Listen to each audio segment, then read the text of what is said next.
মাসে 400 টাকা করে জমাই তাহলে আমার 5 মাসের মধ্যে সেই গোলটা অ্যাচিভ করতে পারবো। এটা হচ্ছে স্বল্পমেয়াদী পরিকল্পনা। ঠিক সেরকমই একটা দীর্ঘমেয়াদী পরিকল্পনা রয়েছে।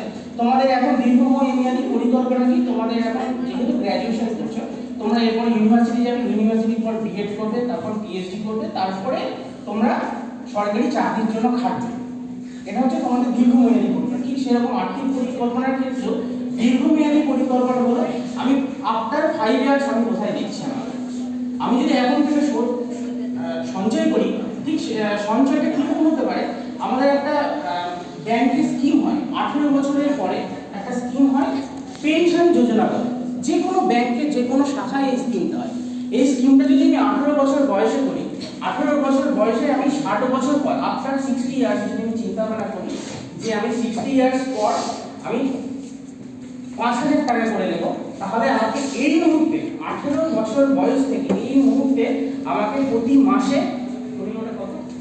প্রতি মাসে 5000 টাকা দিতে হবে।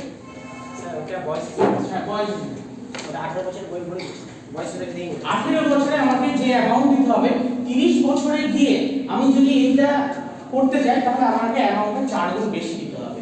এটা করলে কি হবে? তোমাদের মনে হবে যে এখন আমাকে যদি 210, যদি তোমাদের এখন 210 টাকা মনে হয় যে খুব বেশি টাকা লাগছে, কিন্তু 10 বছর পর এই 210 টাকার কোনো ভ্যালু থাকবে না তোমার কাছে। 210 টাকা তুমি এমনি দিতে পারবে।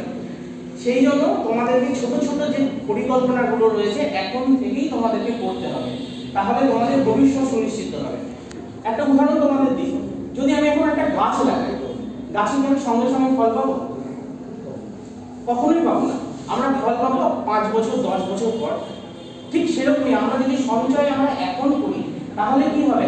আমরা ফলটা পাবো আমরা বার্ধক্য বয়সে, আমরা যখন কার্য করার ক্ষমতা হারিয়ে ফেলবো, আমরা যখন কাজ করতে পারবো না, তখন আমাদেরকে এইটা কাজে লাগবে।